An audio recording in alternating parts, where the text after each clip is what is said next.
Life as a marketer was a relentless race, but I was good at it, really good. My name's Lucy, and by the time I hit 33, I had nailed down almost everything I'd set my sights on, including buying my own place. Only a couple of payments left and the apartment would officially be mine. No time for slowing down, though, not even for romance. That is, until I bumped into Jack. Jack was one of those rare guys who seemed to have popped right out of some dreamy fiction, where chivalry wasn't dead. We met at a local coffee shop, both of us reaching for the last blueberry muffin. He let me have it, but not without securing my number as a trade-off. Smart guy. From then on, it was like a fast-forward montage from a movie. Dates flowed into weekends away, and gifts started appearing on my doorstep, nothing extravagant, but always thoughtful.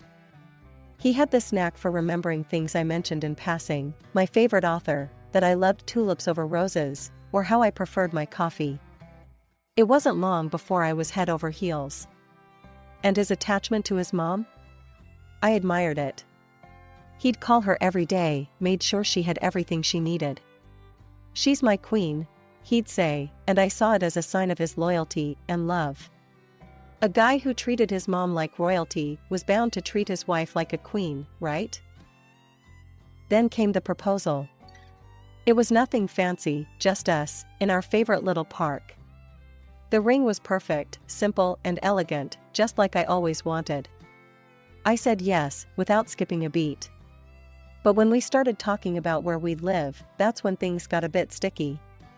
His mom, Maggie, sweet as she was in her own way, had her own ideas. She wanted us to move in with her. Jack broached the topic gently one evening, while we were cleaning up after dinner in my apartment. "Lucy, babe, Mom suggested we move in with her. Saves money, and she'd love the company," he said, drying a plate and not quite meeting my eyes. I put down the dish I was washing, water still running. "Jack, I love your mom, you know I do. But babe, we need our own space. Just us." He looked conflicted but nodded. "I get it, I really do. It's just, Mom's alone a lot, you know?" I turned off the water and leaned against the counter. "What if we find a place nearby? That way, we're close, but not too close. She can have us over anytime she wants, but we keep our privacy too. How does that sound?" Jack's face brightened. "Yeah, that could work. I'll talk to her about it." And so, we compromised. We found a rental not 10 minutes from Maggie's place. It seemed ideal. I figured over time, as we settled into married life, Jack's attachment might shift more towards our little unit. With that in mind, I rented out my apartment and started stashing away the extra income. The move was smoother than I expected. Jack was happy because his mom was just a stone's throw away, and I was relieved to maintain some independence. We fell into a comfortable routine, Jack and I commuting to work together most days, coming home to our little sanctuary. But as weeks turned into months, I couldn't shake the feeling that the ties that bound Jack to his mom weren't loosening.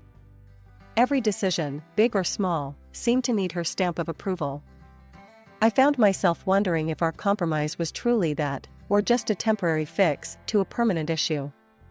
Life was bustling as usual, my marketing job keeping me on my toes during the day, and the new marital home chores waiting each evening. Things took a sharp turn when Maggie fell sick. It wasn't anything life-threatening, thank goodness, but enough to knock the strength out of her. "Lucy, can you check on Mom after work? She's really not feeling well," Jack asked one morning as we were rushing out the door, his face lined with worry. "Of course, I'll swing by and see what she needs," I replied, squeezing his hand. Little did I know, this would become my new routine. Each evening, I'd go straight from the office to Maggie's. She had a specific way she liked things done, especially when it came to her meals. "I can't eat that reheated stuff, it messes with my stomach," she'd complain if I ever dared suggest cooking enough to last a couple of meals. So, I found myself cooking fresh meals daily, her preferred dishes that I slowly mastered. After Maggie recovered, I thought my after-work visits would taper off. I couldn't have been more wrong. She'd grown accustomed to the company and the care. If anything, her demands increased. "Lucy, dear, could you help me with the laundry? And maybe we can order some groceries online," she'd say, her voice always carrying that expectant tone. I did all that and more, picking up her orders, driving her to shops, and every beauty appointment she made. Weekends were no exception. Jack and I spent most of our Saturdays and Sundays at Maggie's, trying to make up for all the family time she missed when Jack's brother cut her off. One particularly exhausting Sunday evening, after a day filled with errands and family gatherings all centered around Maggie's needs, I collapsed on our couch, feeling more like a caretaker than a wife. "Jack, we need to talk," I started, my voice heavy with fatigue. "I love your mom, but I need some space, some time for us." Jack sat beside me, his expression tense. "Lucy, Mom's all alone. You know what happened with my brother. I can't just abandon her. She relies on us." I knew about his brother, how he and his wife had moved away, cutting off all contact with Maggie after their wedding. Torn between my need for independence and my husband's loyalty to his mother, I felt isolated. Yet, seeing Jack so earnest, so committed to not repeating his brother's path, I relented. "Okay, Jack. We'll keep things as they are for now," I conceded, trying to mask my disappointment. "Thank you, babe. I know it's a lot. We'll figure something out, I promise," he said, pulling me into a hug that felt both comforting and confining. As days turned into weeks, my after-work routine remained unchanged. Maggie's house became a second job, one that paid in tired smiles and a sense of duty. My own dreams and desires took a back seat, tucked away like the old novels I no longer had time to read. A year has passed since that conversation, but nothing much had changed. If anything, things got even more intense. Every day after work, my second shift began, cooking, cleaning, running errands for Maggie. By the time I got home each night, I was wiped out. One evening, sprawled on our couch with aching feet propped up, I broached a subject that had been on my mind for a while. "Jack, don't you think it's time we think about having our own little family?" I asked, trying to sound as casual as possible, despite the butterflies in my stomach.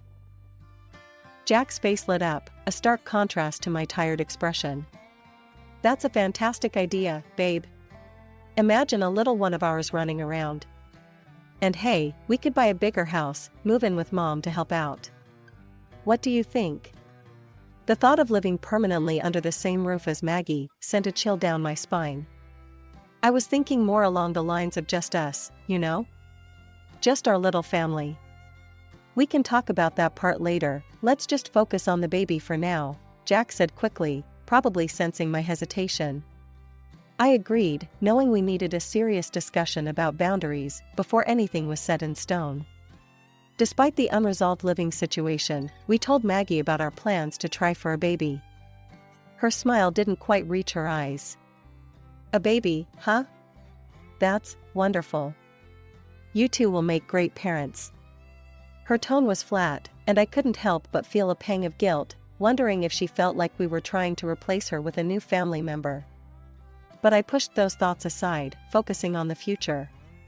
Months turned into a year, and despite all our hopes and efforts, nothing happened. I followed every health tip I could find, cut out alcohol, ate healthier, hit the gym more. Still, no baby. Worried, I booked an appointment with a specialist to see if something was wrong. Sitting in the sterile clinic, after countless tests, the doctor finally had some answers. "It's unusual, Lucy, but your blood work shows elevated levels of a hormone found in birth control pills. Have you been taking any form of contraceptive?" I stared at him, bewildered. "No, absolutely not. We've been trying to conceive. Why would I take birth control?" The doctor looked just as confused as I felt. "It's definitely odd. If you're sure about not taking any contraceptives, this shouldn't be happening. Sometimes, prescriptions can get mixed up." I thanked him, my mind racing as I left the clinic. The drive home was a blur. How could this be happening? I'd been so careful with everything, checking and double-checking everything I consumed. Did someone tamper with my medication? The idea seemed ludicrous, but desperation and confusion clouded my thoughts. That evening, as per usual, I was at Maggie's house, cleaning up after dinner when I noticed something that made my heart stop. An empty package of birth control pills peeking out from underneath some other trash in the bin. The room spun a little as I pulled it out, examining it. This had to be a mistake. "Maggie, can I ask where these came from?" I said, holding up the blister pack for her to see. My voice was calm, but inside, I was anything but. Maggie glanced over, her face draining of color as she saw what was in my hand. "Oh, those? I don't know, must be old," she stammered, looking anywhere but at me. "That's funny, because it looks recent. And I just found out I'd been having birth control in my system. Been wondering why we couldn't get pregnant," I said, each word sharper than the last, watching her closely. The air felt heavy, thick with tension as Maggie shifted uncomfortably in her chair. "Lucy, you have to understand, Understand what, Maggie? That you've been messing with my life? My marriage?" The shock was giving way to a burning anger, my voice rising despite my attempt to control it. Maggie sighed, a long, weary sound. "It's just, if you had a baby, then you'd stop coming around as much. Jack would stop. I can't lose him too, not like I lost his brother," she confessed, her voice cracking with emotion. "So you decided to play God with my body?" I was incredulous, feeling the sting of betrayal from someone I had trusted, someone I had cared for. "I'm sorry, Lucy. I thought I was protecting my time with my son. That's all." Her apology sounded hollow, doing nothing to cool my anger. I didn't have it in me to argue further. I left her house, a storm of emotions brewing inside me. At home, I waited for Jack, rehearsing the conversation in my head. When he walked through the door, I didn't waste a moment. "Your mom has been replacing my vitamins with birth control pills. That's why we couldn't get pregnant. I found the pack in her trash." I blurted it out, the words tasting bitter. Jack froze, his expression one of confusion that slowly morphed into disbelief. "Mom? No, she wouldn't." She admitted it, Jack. "She did it because she thought we'd stop visiting if we had a baby." After a moment of tense silence, he sighed, running his hands through his hair. "Lucy, I know it sounds bad, but, you know Mom's been alone a long time. She was just scared. Can't you see that? Please don't be mad at her." "Mad? Jack, she violated my body, our trust. How can you just stand there and defend her?" I couldn't believe what I was hearing. It felt like the world was upside down. "I get it, it's messed up. But she's my mom, Lucy. We can get past this, right? Let's just forget it happened and move on," he said, almost pleading. Forget it happened? As if it were that simple. But I saw in his eyes that arguing would get me nowhere. From that day, I kept a vigilant watch over everything in our home. No more unsupervised visits to the medicine cabinet for Maggie. 2 months later, despite the odds, I found out I was pregnant. The joy was tempered by caution, given the recent betrayal. When we told Maggie, her reaction was as cold as ice. "That's nice," she said flatly, then immediately asked about dinner plans as if nothing significant had been shared. Prepping for the birth of my baby became my new project, as intense as any marketing campaign I'd ever run. I signed up for prenatal classes, eager to learn everything I could about bringing my baby into the world as naturally as possible. Yet every class was a sharp reminder of my solo journey. Couples filled the room, hands entwined, while I sat alone, my chair next to me painfully empty. Jack made excuses for every session. "Babe, you know I've got so much on at work, and Mom needs me tonight." Or, "I'm just not up for it, you know how these things make me feel." It was always something. Feeling more and more isolated, I threw myself into planning for the birth. I chose a clinic specializing in natural water births, located outside the city, known for its serene environment and expert care.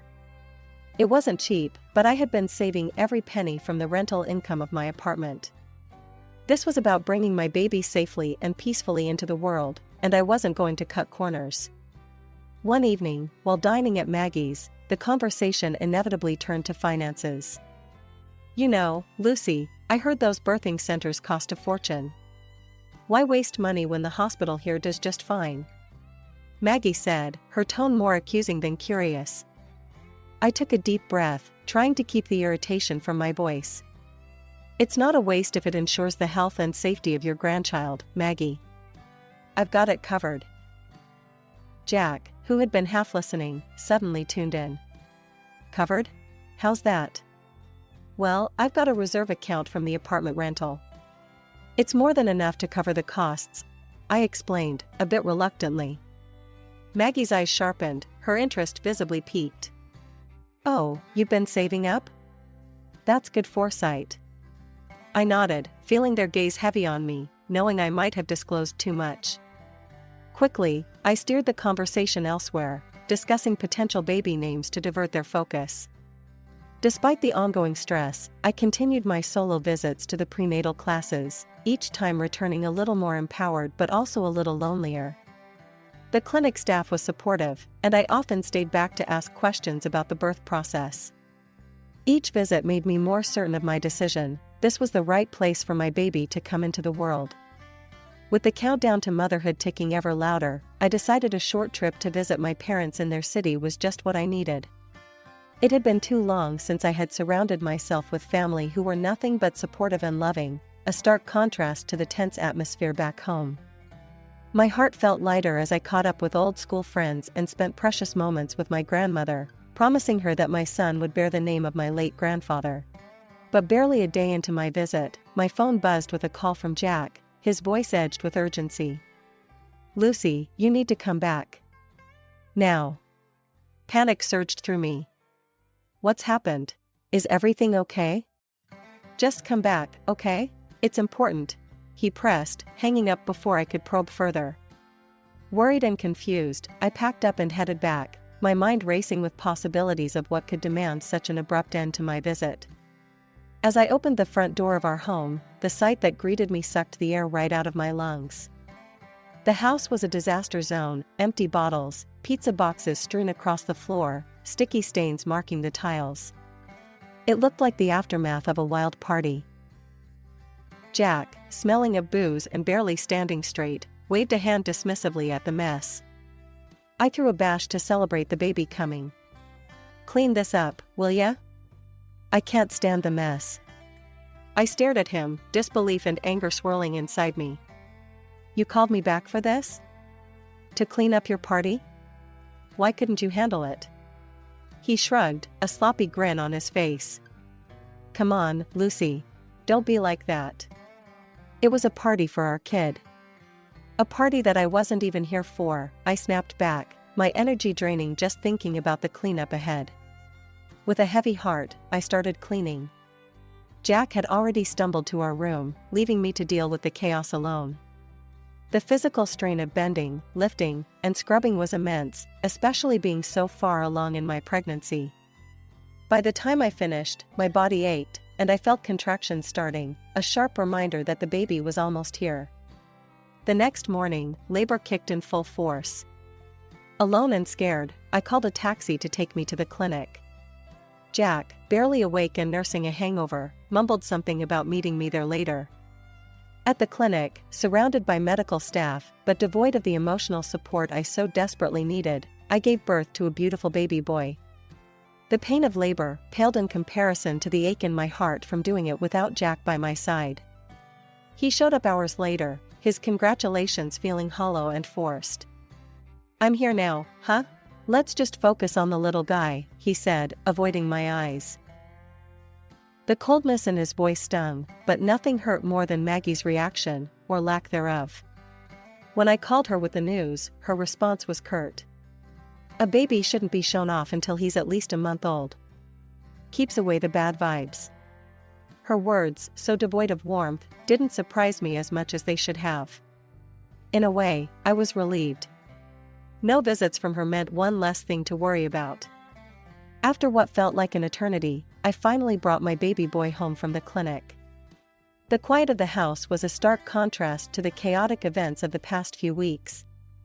Despite the calm, an undercurrent of tension lingered, especially with Jack's nonchalant revelation that his mother had taken off on a vacation. A few days into adjusting to motherhood, I received the clinic bill. My heart sank when I saw the balance due, $5,000 more than what the insurance covered. Confident about my financial backup, I logged into my account to transfer the funds, only to find the balance shockingly low. Way below what should have been over $50,000. Panic set in, my breaths quick and shallow. Dialing Jack with trembling hands, I braced for his explanation. "Jack, there's hardly any money left in the reserve account." "What happened?" His reply was casual, dismissive almost. "Oh, yeah, Mom needed some cash for her vacation. You know, to unwind and all." "Jack, are you telling me you gave our savings, over $40,000, to your mother?" "It's our son's future, Jack." "How could you?" My voice rose, a mix of disbelief and rising anger. "Babe, come on. You're blowing this out of proportion. And anyway, you stopped cleaning up at Mom's place, she's tired." "She deserves some fun," he retorted. That was the final straw. His words echoed in my ears, each one chipping away at the last vestiges of patience I had for this marriage. By evening, I was sitting in front of a lawyer, divorce papers spread out in front of me. When Jack saw the papers, his reaction was not what I expected. No anger, no sadness, just a resigned, almost relieved, "All right then." He signed them with a steady hand, grabbed his coat, and left without another word, heading straight to his mother's place. Feeling a mix of liberation and deep sorrow, I decided it was time for me and my son to leave, at least for a while. We went to my parents' house, where I was greeted with warm hugs and soothing words, a stark contrast to the coldness of my now strained marriage. "Lucy, you need to talk to Jack's brother," my dad suggested one evening. He went through something similar with Maggie. Hesitant but curious, I reached out to Jack's estranged brother. The conversation that unfolded was eye-opening. He told me about how Maggie had tried to control his wife's inheritance, how it tore their marriage apart until he chose his wife over his mother. Maggie had cut all ties with him in retaliation. "Lucy, she won't change. I learned that the hard way. You've got to look out for yourself and your kid," he advised, his voice heavy with the weight of experience. Hanging up, I felt a mix of emotions swirling inside me. Jack had chosen his mother over our family, just as his brother warned might happen. The realization was painful but clear. The final straw had been pulled, the last line crossed. I stood in the police station, a mix of resolve and nervous energy swirling through me as I detailed everything to the officer on duty. My voice was steady, though my hands trembled slightly. My husband transferred money from my account without my knowledge, and I believe he forged my signature to do it. Over the following weeks, a full investigation unfolded. It revealed not only had Jack forged my signature, but he had also given his mother access to the funds. The evidence was undeniable, and eventually, both were charged.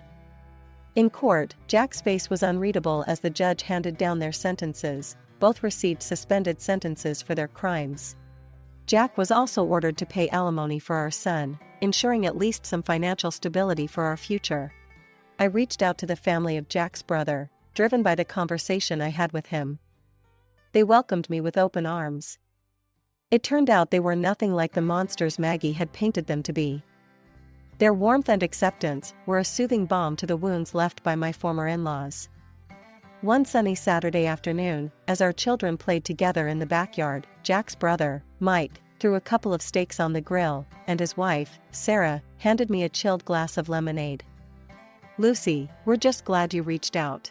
Mom, she can spin quite the tale," Mike said, flipping the steaks with a practiced flick of his wrist.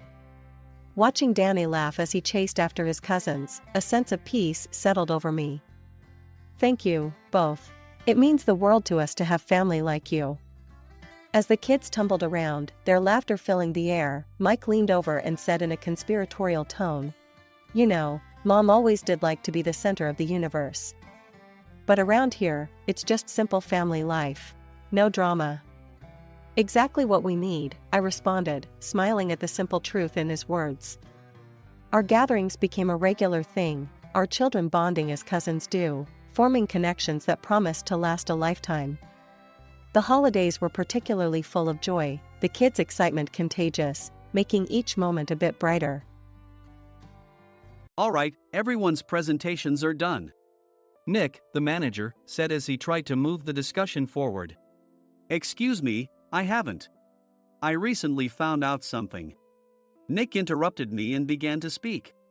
There's apparently someone in this department who didn't graduate high school and is just a part-timer. Meetings should be for employees only. Absolutely right. His lackey, Mike, of course, agreed with Nick. I'm leaving. After leaving the meeting room, I started to shut down my computer. I noticed that an email had arrived, not in my personal inbox, but in the company's shared email. Thinking, there's no point in speaking up, no one will listen, I went home quietly. The next day, I heard a commotion from Nick's desk. He was staring at his computer screen, his face pale. Nick? Is something wrong? Mike looked at the screen with him. And he turned even paler than Nick. Why is he so angry? Knowing the reason for Mike's distress, I thought to myself, serves them right. My name is Adam. My mother passed away when I was in the 9th grade, and I was raised by my father. Well, you could hardly call it being raised. After my mother passed, my father changed. He drowned his sorrows in alcohol, and though he still went to work, he squandered our living expenses on horse racing. Because of that, I had to start working part-time as soon as I entered high school. Every month, I went to the convenience store with bills in hand that couldn't be auto-deducted from my father's account. Even though I endured it because I didn't want to be alone, I reached my limit in my second year of high school and dropped out. I found a live-in job at a distant inn. Thank you for everything. The day I left home, my father, still staring at the TV, spoke. Take care. That was our last conversation. Back then, 18 wasn't the age of majority, so I needed my father's permission to work, and I couldn't hide my place of employment. Yet, my father never visited me even once. I kept working just to survive, and before I knew it, I was 42. Years of hard work paid off, and I was transferred to the headquarters. I was thrilled to be recognized by the company, as I thought I'd be working in the field until retirement due to my lack of formal education. Listen up. Our work can change the future of our employees. Don't drag us down. On my first day after the transfer, Nick, dressed in an expensive suit, spoke sternly. There was a reason for this. Our inn was located in a prominent tourist destination, known so well that everyone in the state could sing its commercial jingle. At its peak, we had 5 locations within the state. But that was long ago. Due to financial difficulties and aging facilities, only the place where I had worked for many years and the original establishment remained. I was prepared to lose my job anytime, but now there was a glimmer of hope. With the rise of social media, the tourist area where the inn was located started gaining attention again. Depending on how hard the sales department, where I was transferred, worked, we could either thrive or be forced to give up this prime location to the new hotel chains continuously popping up. For Nick, who had switched careers from another industry to strengthen our sales, this was a battle he couldn't afford to lose. I understood why he had to be strict. I will do my best. Nick sneered at my enthusiastic declaration. Did you not hear what I said? I'm sorry. I thought I was listening carefully. Out of habit from years of customer service, I apologized reflexively, though I had no idea what had offended him. Someone was watching me with a smirk. In this department, there are those who are expected to excel and those who have been shoved here because they have nowhere else to go. You are the latter. It was Mike, the section chief. He's 7 years younger, at 35. But he was called to headquarters much earlier than I was and had been moving around within the headquarters ever since.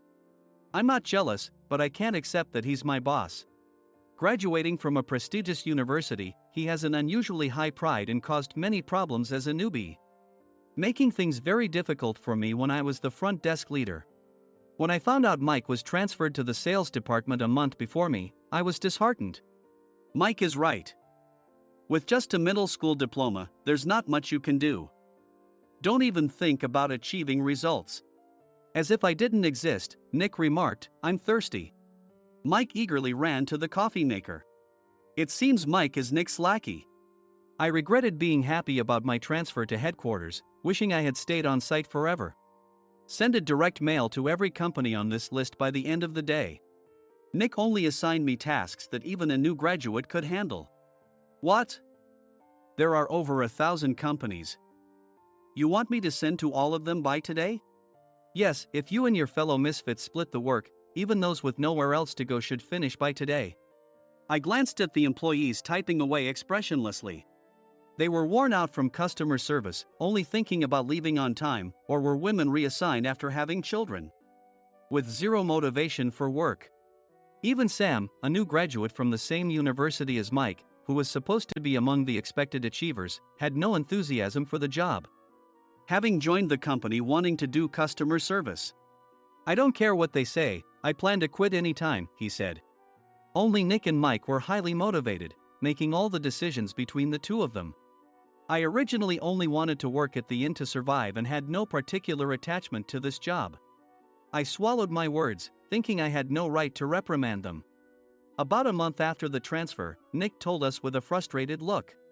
To commemorate the 50th anniversary, we've decided to create a plan exclusive for one group per day. Originally, Mike and I were supposed to come up with it, but our president, Mr. Thompson, insists on hearing everyone's opinions. So, you all get a chance. As Nick explained, Mike began handing out prints. Make sure not to embarrass Nick. If your ideas are half-baked, you'll have to redo them. It seemed that they had printed his handwritten notes by Mr. Thompson, which included several questions and a section for free responses. It made sense why Nick had to seek our input, given that all responses had to be submitted to Mr. Thompson. We were given a week to think about it, and a meeting was scheduled to compile our ideas. My plan is to let guests enjoy both the old and modern America. Nick began the presentations. Guests would watch a master confectioner at a nearby traditional sweet shop make sweets in front of them. The welcome drink would be premium tea in a bottle. Nick's plan was certainly attractive. After his presentation, Nick called on us to present in the order we were seated. Just as I stood up for my turn. All right, everyone's presentations are done. Excuse me, I haven't. I recently found out something. Nick interrupted me. There's someone in this department who didn't graduate high school and is just a part-timer. He was likely talking about me. I joined the company as a part-timer and was made a full-time employee when I turned 20. That was 20 years ago, so Nick and Mike probably had no chance to know until recently. Meetings should be for employees only. Absolutely right.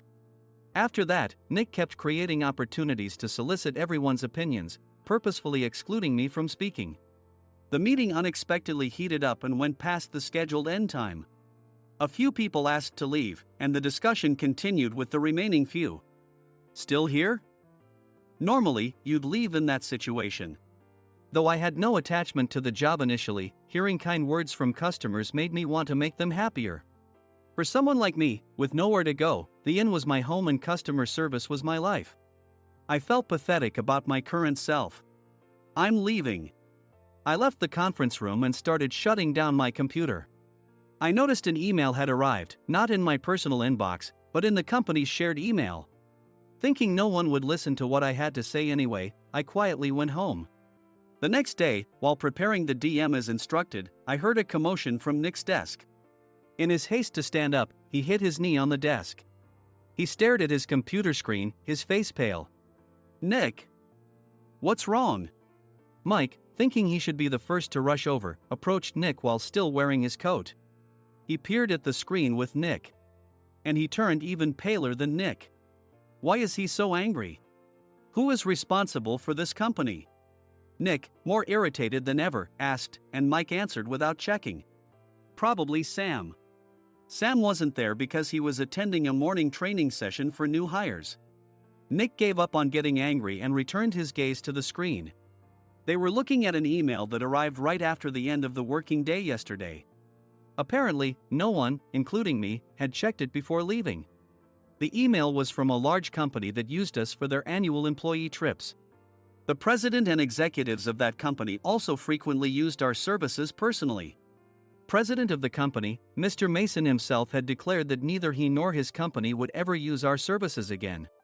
Well, some companies cancel their employee trips or stop using our services due to financial struggles. Let's just move on. Mike kept wiping the sweat from his forehead with a handkerchief.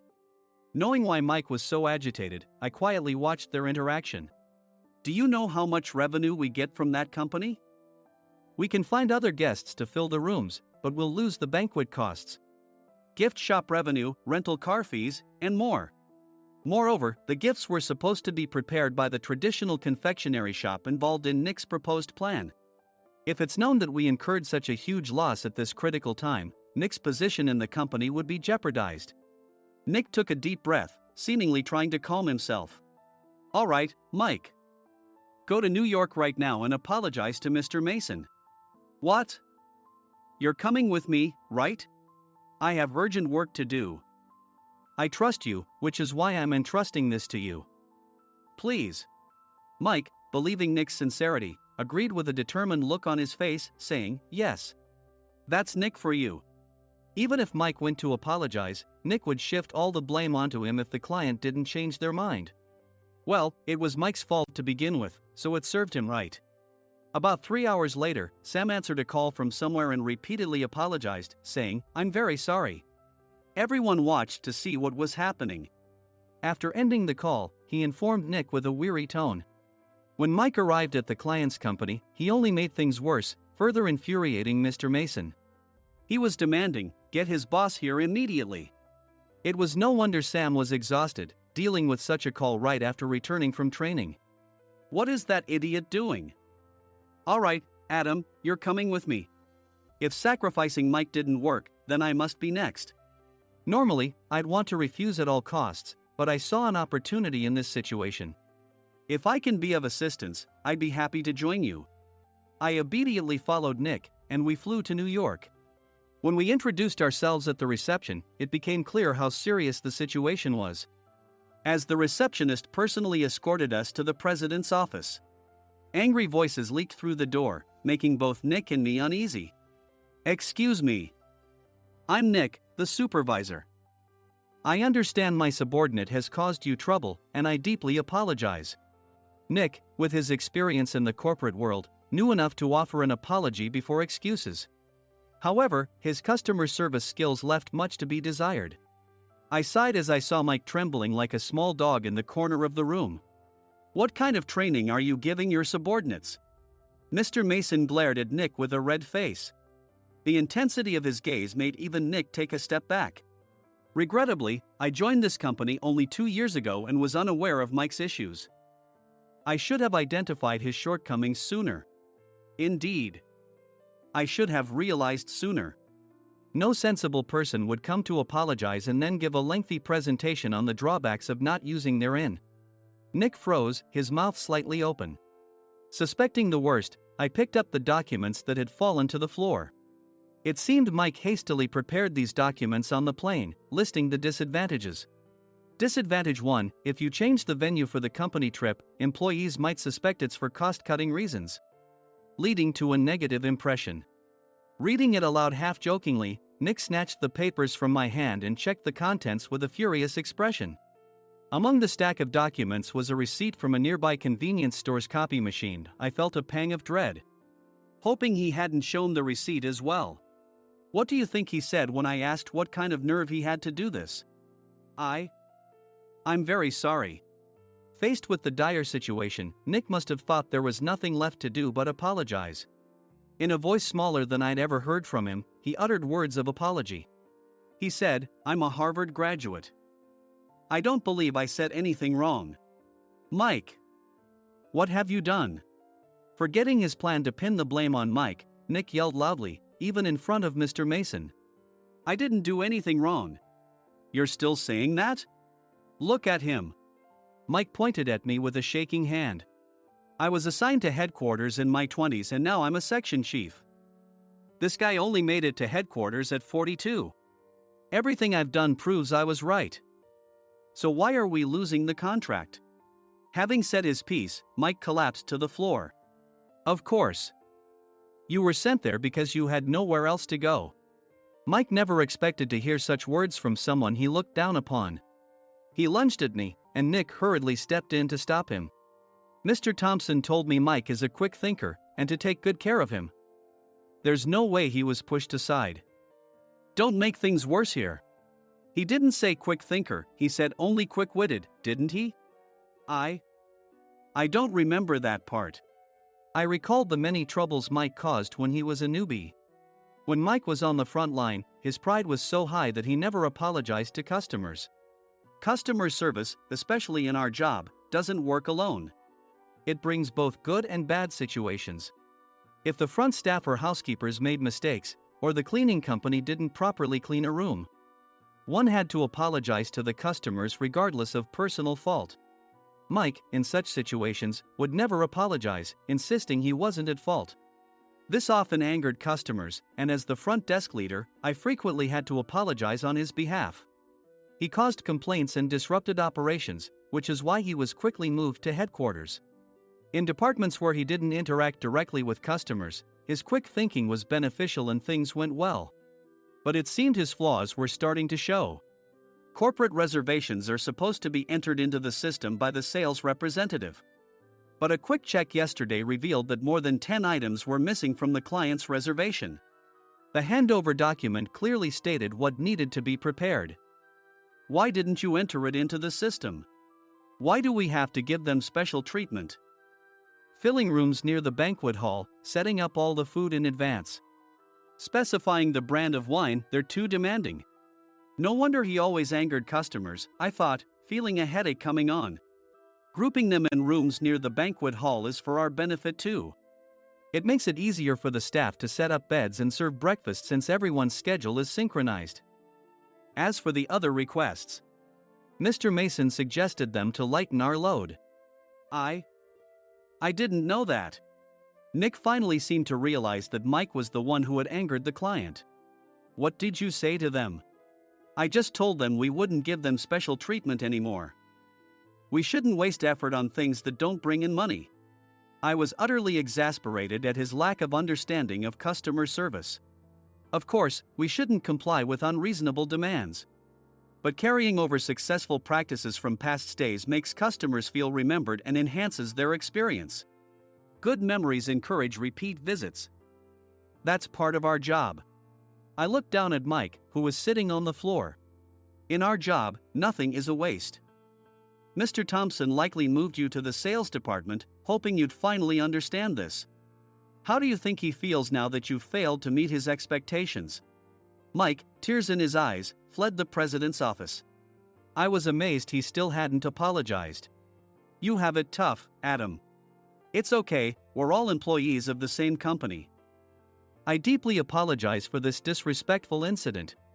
Especially after all the care you've shown us. If it weren't for you, Adam, I really would have stopped staying here.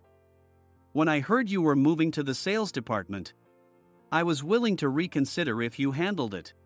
Seeing us talk so amicably, Nick's face contorted. Do you two know each other? Adam's service is excellent. I always requested him specifically. Normally, we don't accept specific staff requests, but we made an exception for Mr. Mason, adjusting my shifts accordingly.